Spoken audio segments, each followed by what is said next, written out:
झुलुकिया मत झारा हो राजा गौवा के छोड़िन सगला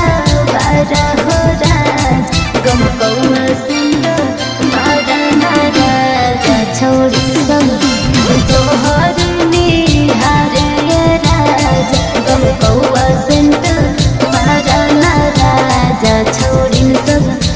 तोहर निहारे राजा झुलुकिया हमरा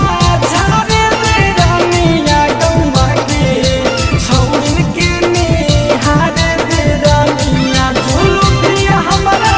झारे दे रानिया गौवा के